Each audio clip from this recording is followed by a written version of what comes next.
Dans un petit village pittoresque du sud de la France, Élodie errait dans les champs dorés, le vent jouant dans ses cheveux bruns.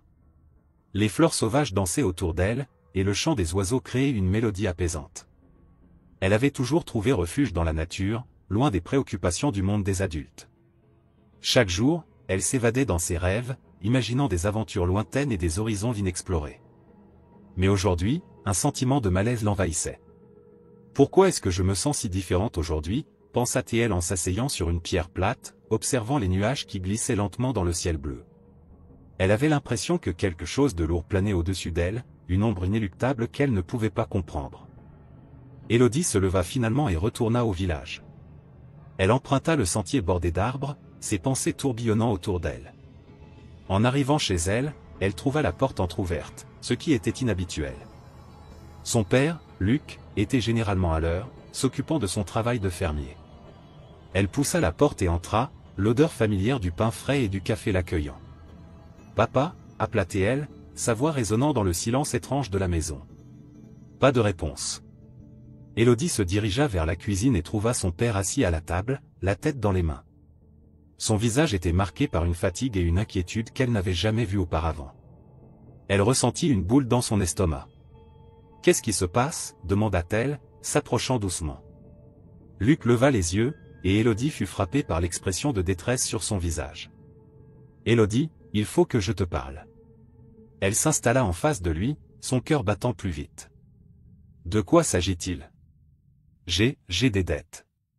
Des dettes que je ne peux pas rembourser. Les mots sortirent avec difficulté, comme s'ils le brûlaient de l'intérieur. Des dettes ? Mais, papa, on peut trouver une solution, non ?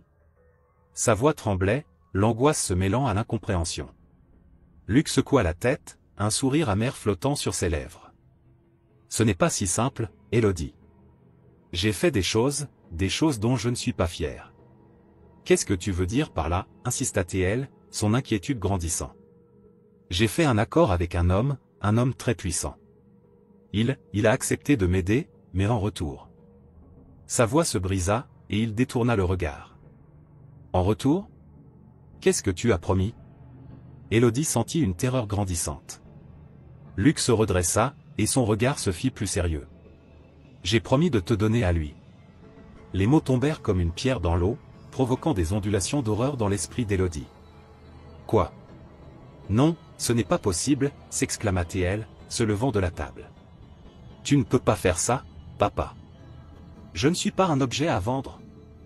Je sais, cria-t-il, sa voix remplie de désespoir. Mais je n'avais pas le choix. Je ne pouvais pas laisser notre ferme être saisie. Je ne pouvais pas te perdre, toi aussi. Élodie sentit ses jambes faiblir. Elle se remémora les rires, les soirées passées autour de la cheminée, et elle réalisa que tout cela pouvait lui être arraché. « Qui est cet homme » demanda-t-elle, sa voix à peine un murmure. « Henri. C'est un homme riche, mais cruel. Il est en fauteuil roulant, et il a un pouvoir que tu ne peux pas imaginer. Je ne veux pas de cet homme. Je ne veux pas être vendu. » Élodie se mit à pleurer, sa vision floue par les larmes. Luc se leva, s'approchant d'elle. « Élodie, écoute-moi. Je ferai tout pour te protéger. Je vais essayer de trouver un moyen de sortir de cette situation. Je t'en fais la promesse.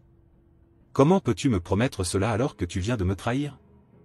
Sa voix était pleine de douleur. Luc détourna le regard, incapable de soutenir son regard accusateur.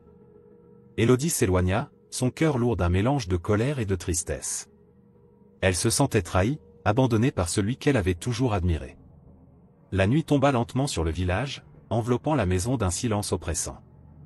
Élodie s'enferma dans sa chambre, ses pensées tourbillonnant dans son esprit. Elle ne pouvait pas croire que son père, l'homme qu'elle aimait, avait pu faire un tel choix. Elle se blottit sous ses couvertures, tentant de trouver du réconfort dans l'obscurité, mais le sommeil ne venait pas. Au milieu de la nuit, elle se leva, poussée par une force qu'elle ne comprenait pas. Elle se glissa discrètement hors de sa chambre et emprunta les escaliers en bois qui craquaient sous ses pas. Elle devait savoir, comprendre ce qui se tramait. Elle se dirigea vers le salon, où elle entendit des voix. Élodie se cacha derrière le mur, son cœur battant la chamade. Elle pouvait distinguer son père et une autre voix, grave et autoritaire. Je t'ai dit que je ne peux pas attendre plus longtemps, Luc. La voix était froide, presque menaçante. Je fais de mon mieux, Henri. Je ne veux pas que ma fille souffre à cause de mes erreurs. Et pourtant, elle souffrira. C'est le prix à payer pour tes dettes. Un silence pesant suivit, et Élodie retint son souffle. Je n'ai pas le choix. Elle sera à moi dans une semaine. Le monde autour d'Élodie devint flou. Elle avait entendu le nom d'Henri, le nom de cet homme qui allait changer sa vie à jamais. Elle se retourna lentement, les larmes aux yeux, et se dirigea vers sa chambre, le cœur lourd de désespoir. Elle devait trouver un moyen d'échapper à cette destinée tragique. Dans l'obscurité, elle se jura de ne pas laisser son sort être décidé par les choix des autres. Élodie savait qu'elle devait se battre, découvrir des vérités cachées et affronter son père. Mais pour l'instant, elle était seule, perdue dans ses pensées, avec le poids de la trahison sur ses épaules. Élodie se tenait debout sur le seuil du manoir, ses yeux écarquillés d'émerveillement et de terreur face à l'immensité de l'édifice qui s'élevait devant elle. Le manoir était un mélange de grandeur et de froideur, ses murs de pierre grise ornés de lierre, ses fenêtres hautes et étroites, presque comme des yeux scrutateurs. Un frisson lui parcourut l'échine alors qu'elle franchissait le seuil, la porte massive se fermant derrière elle avec un bruit sourd qui résonna dans le hall d'entrée. Le hall était vaste et décoré avec un goût ostentatoire. Des lustres en cristal pendaient du plafond, projetant des éclats de lumière sur le sol en marbre noir et blanc. Des portraits anciens, représentant des membres d'une famille qu'elle ne connaissait pas, semblaient l'observer, leurs yeux peints suivant chacun de ses mouvements. Élodie ressentit un poids sur ses épaules, une pression qui lui rappelait qu'elle n'était pas là par choix. « Bienvenue, Élodie, » dit une voix suave, interrompant ses pensées. Henri, assis dans son fauteuil roulant, se tenait non loin, un sourire calculé sur les lèvres. Sa présence était à la fois charmante et intimidante, et Élodie ne pouvait s'empêcher de frissonner en songeant à la cruauté que son père lui avait décrite. « Je vous remercie, » répondit-elle, sa voix à peine audible, trahissant son malaise. « Laissez-moi vous montrer votre nouvelle maison, » continua-t-il, ignorant son hésitation. Henri la conduisit à travers les couloirs ornés de tapisseries anciennes et de décorations luxueuses. Chaque pas qu'elle faisait semblait l'enfoncer davantage dans un monde qu'elle n'avait jamais choisi. Les murs étaient couverts de souvenirs, mais ils semblaient tous glacés, comme si la vie avait été chassée de ce lieu. Élodie se força à sourire, tentant de cacher sa peur. « Vous allez vous plaire ici, je peux le promettre, » ajouta Henri, sa voix douce comme du miel, mais Élodie ne pouvait s'empêcher de sentir l'acidité de ses paroles. Ils entrèrent dans une chambre immense, avec un lit à baldaquin drapé de velours rouge. Élodie observa la pièce, ses yeux s'arrêtant sur un bureau en bois sombre, où des livres poussiéreux et des objets d'art étaient soigneusement disposés. Tout ici semblait appartenir à une autre époque, à un autre monde. Elle se sentait comme une étrangère dans un conte de fées tordu. « C'est ici que vous ferez vos études, » dit Henri, la regardant avec insistance. « Je veux que vous soyez bien éduquée, Élodie. C'est très important pour moi. » Elle hocha la tête, mais une révolte grandissait en elle. Elle ne voulait pas être éduquée par un homme qui l'avait achetée comme une marchandise. « J'ai aussi prévu une petite bibliothèque pour vous, juste à côté de votre chambre, » continua-t-il, comme s'il ne percevait pas son dégoût. « J'ai toujours aimé les livres. Ils ouvrent des portes vers d'autres mondes, n'est-ce pas? » « Oui, peut-être, » murmura-t-elle, ses pensées se bousculant. Elle se rappelait de ses escapades dans les champs, des histoires d'aventure qu'elle avait lues, des rêves d'évasion qui semblaient désormais aussi lointains que les étoiles. Henri se rapprocha d'elle, son regard intense. « Vous savez, Élodie, la vie ici peut être merveilleuse, si vous choisissez de l'accepter. Je peux vous offrir tout ce dont vous avez besoin.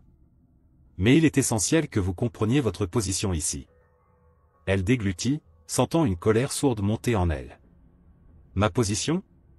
Vous voulez dire que je suis ici contre mon gré ?» Henri sourit, mais son sourire ne touchait pas ses yeux. « Ne soyez pas si dramatique. Vous avez été choisi pour votre potentiel.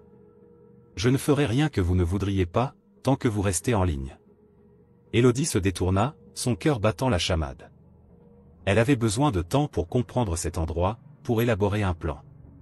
Le manoir était un labyrinthe, et elle se devait de l'explorer. Peut-être y trouverait-elle quelque chose qui l'aiderait à s'échapper. « Puis-je explorer un peu ?» demanda-t-elle, feignant l'innocence. Henri sembla hésiter un instant, puis acquiesça. « Très bien, mais n'oubliez pas que je suis toujours à un coup de téléphone. » Elle acquiesça, puis s'éloigna, ses pas la menant dans un couloir étroit. Les murs étaient tapissés de portraits de famille, des visages austères et graves qui semblaient la juger à chaque pas. Élodie ressentait un besoin urgent de comprendre qui était cet Henri, cet homme qui détenait son destin entre ses mains. Peut-être dans les recoins sombres de ce manoir se cachaient des secrets, des indices sur ce qui l'attendait. En errant dans les couloirs, elle découvrit une porte à moitié ouverte, cachée derrière un rideau lourd.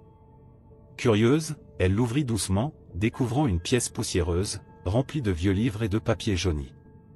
Une odeur de moisi flottait dans l'air, mais elle s'en moquait. Ses doigts glissèrent sur les couvertures des livres, ses yeux s'illuminant à la découverte de récits oubliés. Soudain, un bruit attira son attention. Elle se retourna brusquement et aperçut une vieille photo accrochée au mur. La photo montrait un groupe de jeunes filles, souriantes et insouciantes. Élodie s'en approcha, son cœur battant. Les visages étaient familiers d'une manière troublante, mais elle ne pouvait pas mettre le doigt dessus. « Qui êtes-vous » murmura-t-elle, presque en implorant la photo de lui révéler son secret. Elle continua d'explorer la pièce, découvrant des coupures de journaux jaunis, parlant de disparitions mystérieuses dans la région. Les histoires étaient troublantes, chaque article lui faisant ressentir une peur grandissante. Son instinct lui disait qu'il y avait quelque chose de terriblement sombre caché derrière les murs du manoir. Élodie se pencha sur un article en particulier, où le nom d'Henri apparaissait en lettres grasses. Henri de Montclair, héritier d'une fortune controversée, liée à plusieurs affaires de disparition.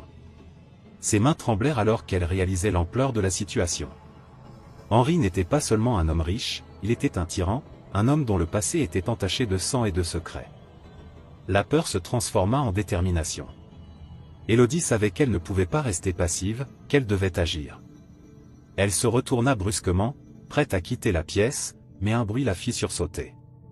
Henri était là, dans l'embrasure de la porte, son regard perçant la fixant intensément. « Que faites-vous ici, Élodie » demanda-t-il, une note de menace dans sa voix.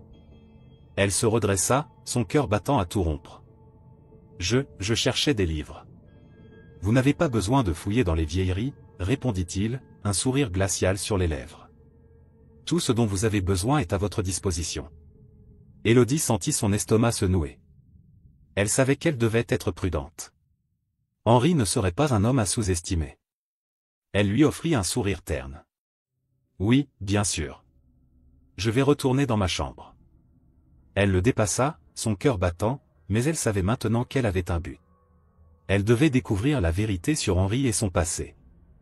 Le manoir, avec tous ses secrets, devenait son terrain de jeu, et elle était déterminée à en sortir victorieuse. Élodie se tenait dans la cuisine glaciale du manoir, observant la lumière du jour filtrer à travers les fenêtres poussiéreuses.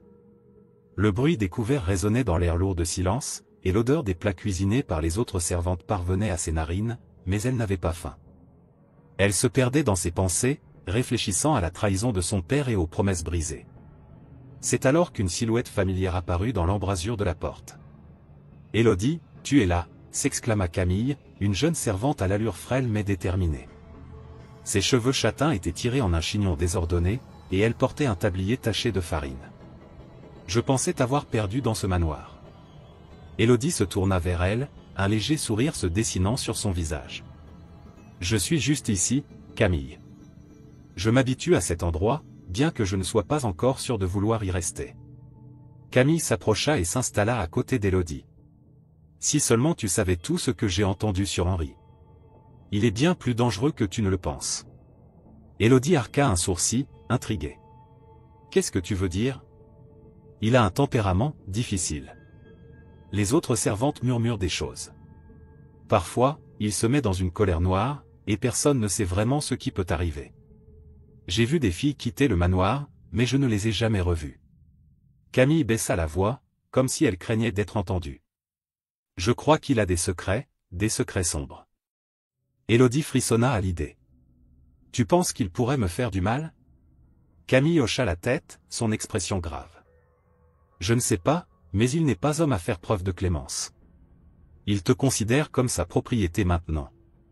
Nous devons être prudentes. » Les deux jeunes femmes établirent une connexion, un lien fragile mais nécessaire, dans ce monde où la méfiance régnait. Élodie commença à se sentir moins seule, mais l'idée de la cruauté d'Henri la hantait. Elle se souvenait de son sourire manipulateur, de ses mots doux qui cachaient une menace sous-jacente. « Que sais-tu d'autre sur lui » demanda Élodie, désireuse d'en apprendre davantage. Camille hésita un instant, puis répondit, « Il est un homme d'affaires, mais les rumeurs disent qu'il s'implique dans des affaires illégales. Les gens du village le craignent. Ils murmurent qu'il a des relations avec des hommes peu recommandables. » Elle marqua une pause, puis ajouta, « Je me demande si cela a un lien avec les filles disparues. » Élodie sentit son cœur se serrer. Quelles filles disparues? Des jeunes filles du village. On dit qu'elles viennent ici pour travailler et qu'elles ne reviennent jamais. Personne ne veut en parler, mais... Camille se pencha en avant, les yeux écarquillés. J'ai vu des photos dans le bureau d'Henri. Des photos de filles qui ont disparu. Élodie blêmit à l'idée que d'autres jeunes femmes avaient subi le même sort qu'elle. Nous devons faire quelque chose. Je ne peux pas rester ici sans rien faire. Il faut être prudente, Élodie. Nous devons rassembler des preuves avant de faire quoi que ce soit. Sinon, il pourrait nous faire disparaître aussi. Camille se leva brusquement, comme si elle avait peur d'être écoutée.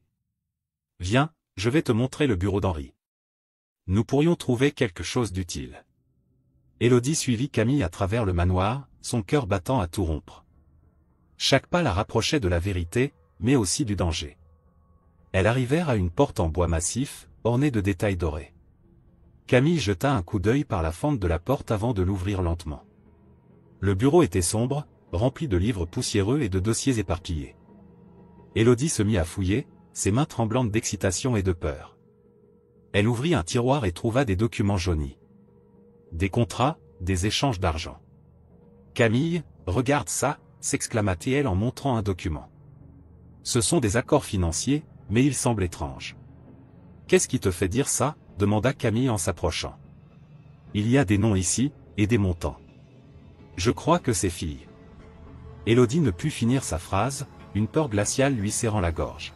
« Elles ont été achetées comme moi. » Camille pâlit. « Nous devons garder ça pour nous.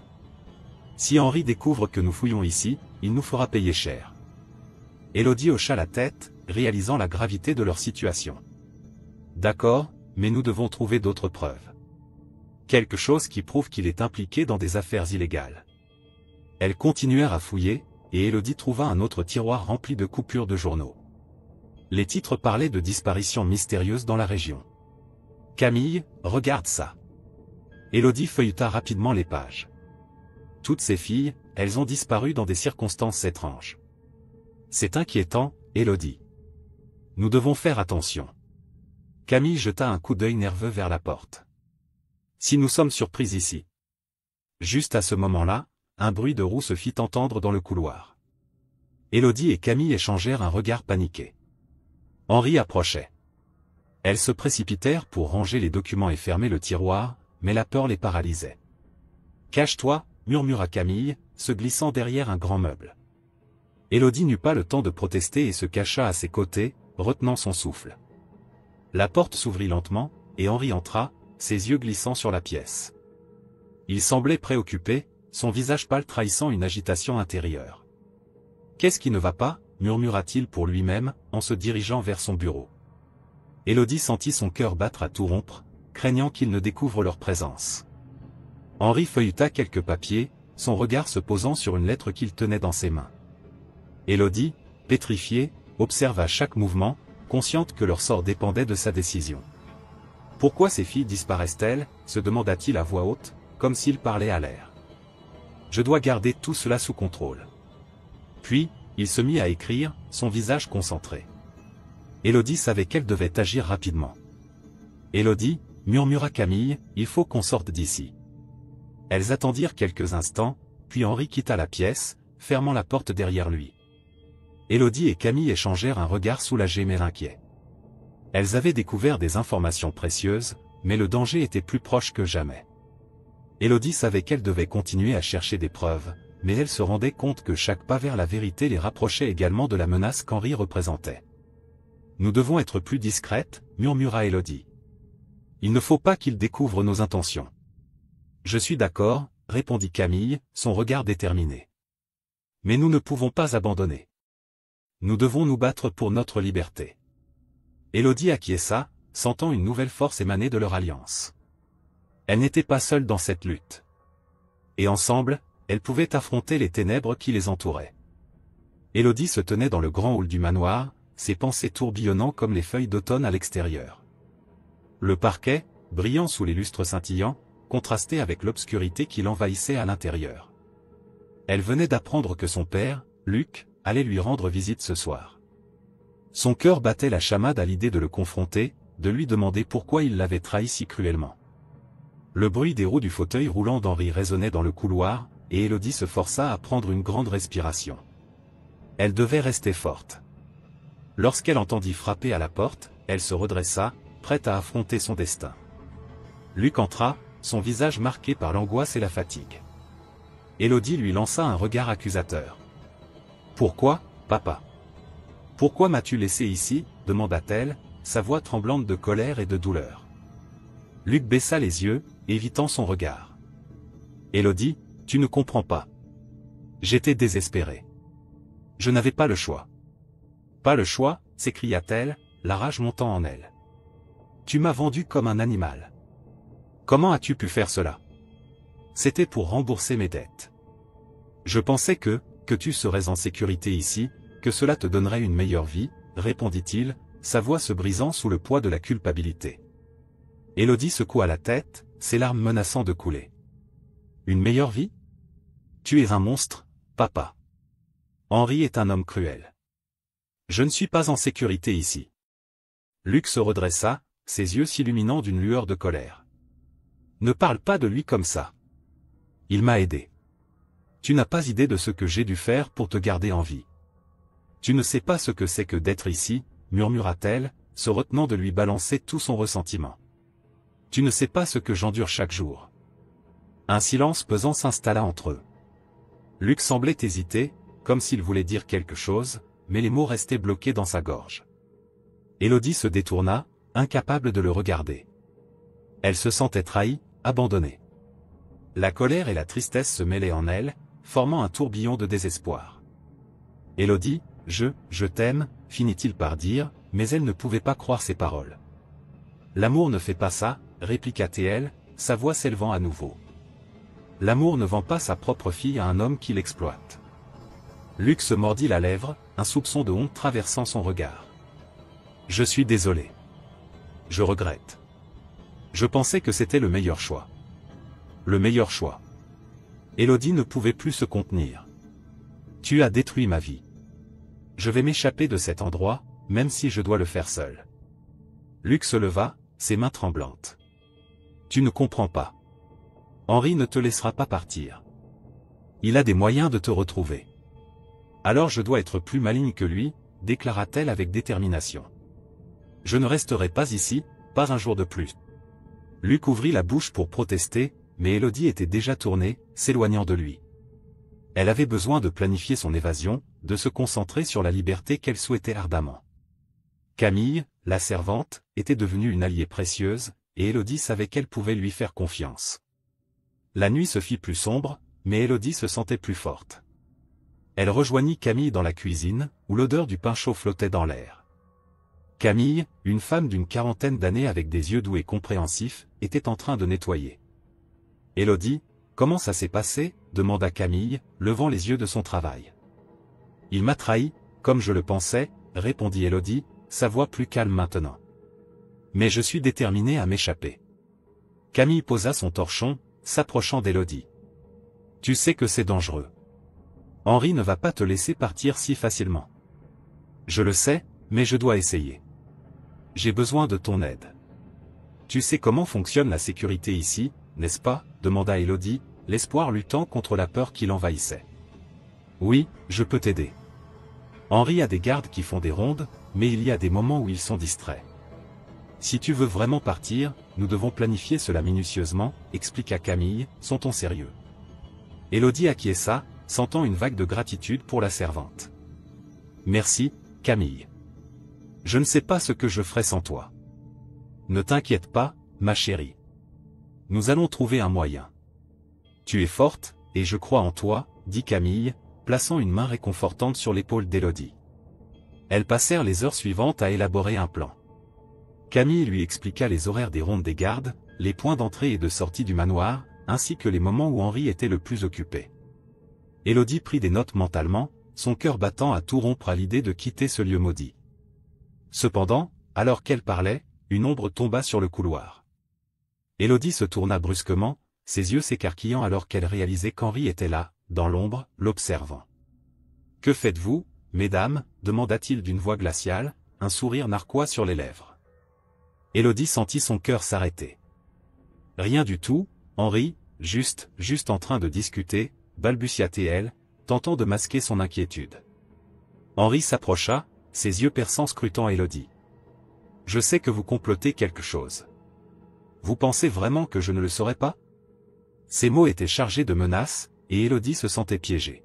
« Nous ne faisons que parler » insista Camille, d'une voix calme, mais Élodie pouvait sentir la tension dans l'air. « Parler, vraiment ?» Henri se pencha en avant, son sourire se transformant en un rictus. « Vous feriez mieux de surveiller vos paroles. Je n'apprécie pas la désobéissance. » Élodie se tenait droite, le cœur battant. Elle devait garder son calme, montrer qu'elle n'avait pas peur. « Nous savons où nous sommes, Henri. Vous n'avez pas besoin de nous menacer. » Henri éclata de rire, un son froid et sinistre. « Oh, Élodie, tu es si naïve. Tu crois vraiment que tu peux échapper à moi ?» Elle se redressa, défiant son regard. « Je ne suis pas aussi faible que vous le pensez. Et je ne resterai pas ici. Nous verrons, » murmura-t-il, avant de se détourner et de disparaître dans l'ombre. Élodie soupira, le souffle court. La menace d'Henri la hantait, mais elle savait qu'elle devait rester forte. Elle avait un plan, et elle n'allait pas abandonner si facilement.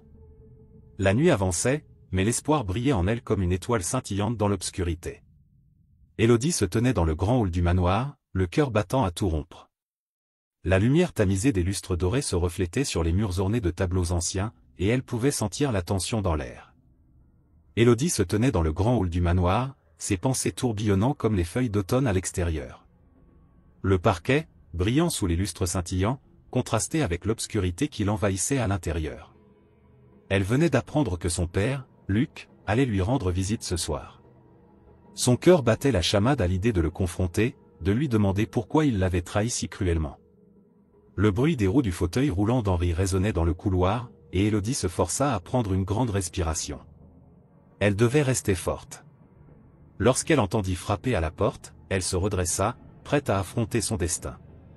Luc entra, son visage marqué par l'angoisse et la fatigue. Élodie lui lança un regard accusateur. « Pourquoi, papa ? Pourquoi m'as-tu laissé ici ?» demanda-t-elle, sa voix tremblante de colère et de douleur. Luc baissa les yeux, évitant son regard. « Élodie, tu ne comprends pas. J'étais désespéré. Je n'avais pas le choix. »« Pas le choix » s'écria-t-elle, la rage montant en elle. « Tu m'as vendu comme un animal. Comment as-tu pu faire cela ? C'était pour rembourser mes dettes. Je pensais que tu serais en sécurité ici, que cela te donnerait une meilleure vie, » répondit-il, sa voix se brisant sous le poids de la culpabilité. Élodie secoua la tête, ses larmes menaçant de couler. « Une meilleure vie ? Tu es un monstre, papa.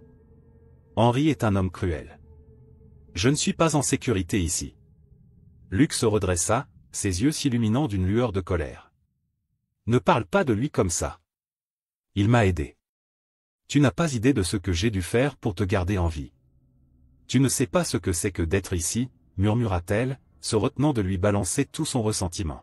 « Tu ne sais pas ce que j'endure chaque jour. » Un silence pesant s'installa entre eux. Luc semblait hésiter, comme s'il voulait dire quelque chose, mais les mots restaient bloqués dans sa gorge. Élodie se détourna, incapable de le regarder. Elle se sentait trahie, abandonnée. La colère et la tristesse se mêlaient en elle, formant un tourbillon de désespoir. « Élodie, je t'aime » finit-il par dire, mais elle ne pouvait pas croire ses paroles. « L'amour ne fait pas ça » répliqua-t-elle, sa voix s'élevant à nouveau. « L'amour ne vend pas sa propre fille à un homme qui l'exploite. » Luc se mordit la lèvre, un soupçon de honte traversant son regard. « Je suis désolé. Je regrette. Je pensais que c'était le meilleur choix. » Le meilleur choix. Élodie ne pouvait plus se contenir. « Tu as détruit ma vie. Je vais m'échapper de cet endroit, même si je dois le faire seul. Luc se leva, ses mains tremblantes. Tu ne comprends pas. Henri ne te laissera pas partir. Il a des moyens de te retrouver. Alors je dois être plus maligne que lui, déclara-t-elle avec détermination. Je ne resterai pas ici, pas un jour de plus. Luc ouvrit la bouche pour protester, mais Élodie était déjà tournée, s'éloignant de lui. Elle avait besoin de planifier son évasion, de se concentrer sur la liberté qu'elle souhaitait ardemment. Camille, la servante, était devenue une alliée précieuse, et Élodie savait qu'elle pouvait lui faire confiance. La nuit se fit plus sombre, mais Élodie se sentait plus forte. Elle rejoignit Camille dans la cuisine, où l'odeur du pain chaud flottait dans l'air. Camille, une femme d'une quarantaine d'années avec des yeux doux et compréhensifs, était en train de nettoyer. « Élodie, comment ça s'est passé ?» demanda Camille, levant les yeux de son travail. « Il m'a trahi, comme je le pensais, » répondit Élodie, sa voix plus calme maintenant. « Mais je suis déterminée à m'échapper. » Camille posa son torchon, s'approchant d'Élodie. « Tu sais que c'est dangereux. Henri ne va pas te laisser partir si facilement. »« Je le sais, mais je dois essayer. J'ai besoin de ton aide. »« Tu sais comment fonctionne la sécurité ici, n'est-ce pas ?» demanda Élodie, l'espoir luttant contre la peur qui l'envahissait. « Oui, je peux t'aider. Henri a des gardes qui font des rondes, mais il y a des moments où ils sont distraits. Si tu veux vraiment partir, nous devons planifier cela minutieusement, » expliqua Camille, « Sont-on sérieux ?» Élodie acquiesça, sentant une vague de gratitude pour la servante. « Merci, Camille. Je ne sais pas ce que je ferais sans toi. Ne t'inquiète pas, ma chérie. Nous allons trouver un moyen. Tu es forte, et je crois en toi, » dit Camille, plaçant une main réconfortante sur l'épaule d'Élodie. Elles passèrent les heures suivantes à élaborer un plan. Camille lui expliqua les horaires des rondes des gardes, les points d'entrée et de sortie du manoir, ainsi que les moments où Henri était le plus occupé. Élodie prit des notes mentalement, son cœur battant à tout rompre à l'idée de quitter ce lieu maudit. Cependant, alors qu'elle parlait, une ombre tomba sur le couloir. Élodie se tourna brusquement, ses yeux s'écarquillant alors qu'elle réalisait qu'Henri était là, dans l'ombre, l'observant. « Que faites-vous, mesdames ?» demanda-t-il d'une voix glaciale, un sourire narquois sur les lèvres. Élodie sentit son cœur s'arrêter. « Rien du tout, Henri, juste en train de discuter, » balbutia-t-elle, tentant de masquer son inquiétude. Henri s'approcha, ses yeux perçants scrutant Élodie. « Je sais que vous complotez quelque chose. Vous pensez vraiment que je ne le saurais pas ?» Ces mots étaient chargés de menaces, et Élodie se sentait piégée. « Nous ne faisons que parler, » insista Camille, d'une voix calme, mais Élodie pouvait sentir la tension dans l'air. « Parler, vraiment ?» Henri se pencha en avant, son sourire se transformant en un rictus. « Vous feriez mieux de surveiller vos paroles. Je n'apprécie pas la désobéissance. » Élodie se tenait droite, le cœur battant. Elle devait garder son calme, montrer qu'elle n'avait pas peur. « Nous savons où nous sommes, Henri. Vous n'avez pas besoin de nous menacer. » Henri éclata de rire, un son froid et sinistre. « Oh, Élodie, tu es si naïve. Tu crois vraiment que tu peux échapper à moi ?» Elle se redressa, défiant son regard. « Je ne suis pas aussi faible que vous le pensez. Et je ne resterai pas ici. Nous verrons, » murmura-t-il, avant de se détourner et de disparaître dans l'ombre. Élodie soupira, le souffle court. La menace d'Henri la hantait, mais elle savait qu'elle devait rester forte. Elle avait un plan, et elle n'allait pas abandonner si facilement. La nuit avançait, mais l'espoir brillait en elle comme une étoile scintillante dans l'obscurité. Élodie se tenait dans le grand hall du manoir, le cœur battant à tout rompre. La lumière tamisée des lustres dorés se reflétait sur les murs ornés de tableaux anciens, et elle pouvait sentir la tension dans l'air. Les documents éparpillés sur le bureau contenaient des noms, des chiffres, des preuves de ses activités louches. Alors qu'elle fouillait, elle entendit un bruit derrière elle. Son cœur s'arrêta. Elle se retourna lentement et vit Henri dans l'embrasure de la porte, un sourire sinistre sur le visage. « Que fais-tu ici, Élodie ?» demanda-t-il d'une voix glaciale. Elle sentit la panique l'envahir, mais une flamme de détermination s'alluma en elle. « Je voulais juste. »« Juste quoi ?» coupa-t-il, s'avançant lentement. « Tu sais que fouiller dans les affaires des autres peut être très dangereux, n'est-ce pas ?» Élodie se redressa, le défi dans les yeux. Je ne suis pas effrayé par vous, Henri. Je sais qui vous êtes et ce que vous faites. Henri éclata de rire, mais c'était un rire vide, sans joie. Tu te rends compte que tu es en train de jouer avec le feu? C'est la nuit était tombée sur le manoir d'Henri, enveloppant les lieux d'une obscurité presque palpable, tandis qu'Élodie et Camille se préparaient à passer à l'action. Élodie pouvait sentir son cœur battre à tout rompre dans sa poitrine alors qu'elle tenait fermement le dossier contenant toutes les preuves qu'elles avaient rassemblées. Les documents, les photos, les témoignages anonymes, tout était là, prêt à être envoyé aux autorités. Camille, tout aussi nerveuse, lui jeta un coup d'œil avant de murmurer « Tu es prête, Élodie ?» Élodie hocha la tête, bien que l'angoisse l'étouffait. « Oui, je le suis.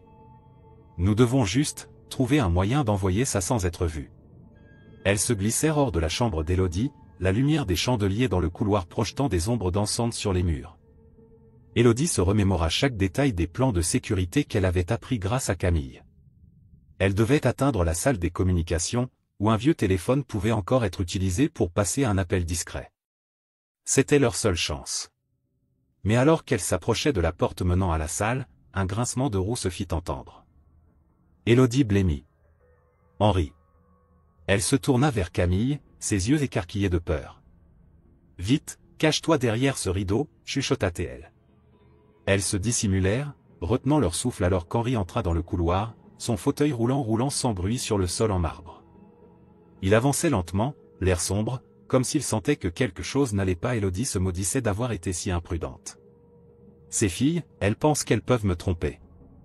Je les ai sous contrôle, mais il faut que je reste vigilant, murmura Henri, à mi-voix. Élodie frissonna à ces mots. Il parlait d'elle comme s'il s'agissait de simples objets. Lorsqu'Henri fut enfin hors de portée, elles s'éclipsèrent, se dirigeant rapidement vers la salle des communications. Élodie ferma la porte derrière elle, son cœur battant à tout rompre. Camille se précipita vers le vieux téléphone. « Je vais composer le numéro, » dit-elle, ses mains tremblant légèrement. « Attends, » murmura Élodie. « Si nous l'appelons, il pourrait entendre. Nous devons être prudentes. » Camille hocha la tête, réalisant qu'elle devait agir avec prudence. Élodie prit une profonde inspiration. « J'ai une idée. Nous devons le distraire. Pendant qu'il est occupé, tu pourras envoyer les preuves. » Camille la regarda, les yeux écarquillés. « Mais comment? Il est toujours sur nos gardes. »« Laisse ça à moi, » répondit Élodie avec détermination. Elle savait que c'était risqué, mais elle n'avait pas le choix. Elle devait agir. Elles se préparèrent à sortir à nouveau dans le couloir. Élodie se dirigea vers la porte qui donnait sur le grand hall, tandis que Camille se tenait prête à l'intérieur de la salle. Avant de sortir, Élodie se retourna et murmura, « Quand je ferai du bruit, envoie immédiatement les preuves, d'accord ?»« D'accord, mais fais attention, Élodie, » répondit Camille, la voix tremblante. Élodie acquiesça et sortit, se dirigeant vers le hall. Elle savait que le moment était venu de faire face à Henri une dernière fois. Elle se dirigea lentement vers lui, feignant l'innocence. « Monsieur Henri, » appela-t-elle d'une voix claire. « J'ai besoin de vous parler. » Henri tourna la tête, une lueur d'intérêt dans ses yeux. « Élodie, que fais-tu ici si tard ?» demanda-t-il, sa voix douce mais chargée de menaces. « Je voulais m'excuser pour mon comportement, » balbutia-t-elle, jouant son rôle. Elle savait qu'elle devait le garder occupé. « Je n'ai pas été sincère avec vous. J'ai des doutes sur ce que je devrais faire ici. » Henri plissa les yeux, intrigué. « Et pourquoi devrais-je t'écouter ?» Élodie s'approcha un peu plus, prenant un risque. « Parce que je suis effrayé, et je pense que vous êtes la seule personne qui peut m'aider à comprendre. » Henri se redressa dans son fauteuil, la suspicion se mêlant à l'intérêt. « Continue. Je t'écoute. » À cet instant, Élodie sut que c'était le moment. Elle commença à parler, sa voix tremblante mais déterminée. « Je sais que vous avez des secrets, et je veux comprendre pourquoi vous agissez ainsi. Je ne veux pas être comme les autres filles que vous avez. » Elle ne termina pas sa phrase, mais la tension monta dans l'air. Henri la fixait intensément, et Élodie pouvait sentir son cœur battre plus fort que jamais. « Tu n'as pas besoin de savoir, Élodie, » dit-il d'une voix froide. « Tu devrais te concentrer sur ta place ici. » Soudain, Camille en profita pour filer hors de la salle. « Élodie, réalisant que le temps était compté, se mit à parler plus vite, espérant le distraire davantage. « Mais je veux savoir. Je ne veux pas vivre dans l'ignorance. » Henri, agacé, tenta de se lever légèrement dans son fauteuil, mais Élodie se précipita, feignant de vouloir l'aider. En un instant, elle tira sur la poignée de la porte de la salle des communications, la claquant derrière elle pour attirer l'attention. « Camille. Qu'est-ce qui se passe » appela-t-elle, feignant une panique qu'elle ne ressentait pas vraiment. Henri, irrité, se retourna brusquement, laissant Élodie saisir sa chance. Elle se faufila dans la salle, mais Henri la suivit de près. Dans un élan de désespoir, elle chercha quelque chose. Elle vit une petite lampe de bureau. « Élodie, tu es en train de perdre le contrôle » grondait Henri, son visage se durcissant. « Non, c'est vous qui perdez le contrôle » cria-t-elle, saisissant la lampe et la brandissant comme une arme. Henri se figea, surpris par sa détermination. Élodie, avec un mélange de peur et de courage, lui lança « Vous ne me manipulerez pas comme vous l'avez fait avec les autres. » Dans un instant de confusion, Henri tenta de l'attraper, mais Élodie esquiva, utilisant la lampe pour le désarmer. Elle savait qu'elle devait agir maintenant. Avec un coup rapide, elle le heurta au bras, le déséquilibrant. « Camille. Envoie les preuves maintenant » cria-t-elle. Camille, qui avait déjà composé le numéro de la police, se tenait prête avec le téléphone à la main. « Je le fais » hurla-t-elle alors qu'elle appuyait sur le bouton. Élodie se tourna à nouveau vers Henri, qui était maintenant en colère, son visage rouge de rage. « Tu ne feras jamais cela, Élodie. » Mais Élodie ne fléchit pas. Elle savait que la police était déjà en route. Elle avait enfin le pouvoir de changer son destin. « Vous avez menti à mon père, vous l'avez manipulé » lui lança-t-elle, son regard acéré. « Tout cela est terminé. » Henri, réalisant qu'il était sur le point de perdre tout son pouvoir, essaya de se rapprocher d'elle, mais elle se tenait ferme. Peu de temps après, le bruit des sirènes retentit à l'extérieur, et Élodie sentit un frisson de soulagement lui parcourir le corps. « La police est là » cria Camille, le téléphone toujours à la main. Henri, réalisant son échec imminent, se mit à grogner de colère, mais Élodie savait qu'il était trop tard. Les portes du manoir s'ouvrirent brusquement, et des agents de police entrèrent, armés et déterminés. « Henri Dubois, vous êtes en état d'arrestation pour enlèvement et trafic d'êtres humains » déclara l'un des agents, s'approchant de lui. Henri, désormais acculé, regarda Élodie avec une expression de rage. « Tu vas le regretter, Élodie. » Élodie, le cœur battant, se redressa. « Non, je ne le ferai pas. C'est vous qui regretterez. » Alors que les agents l'emmenaient, Élodie se tourna vers son père, qui était apparu dans l'embrasure de la porte, son visage blême. « Tu as encore une fois tout gâché, n'est-ce pas » murmura-t-il, la voix tremblante. Élodie s'avança vers lui, son regard plein de détermination. « Non, père. C'est vous qui avez été manipulé. Henri a joué avec votre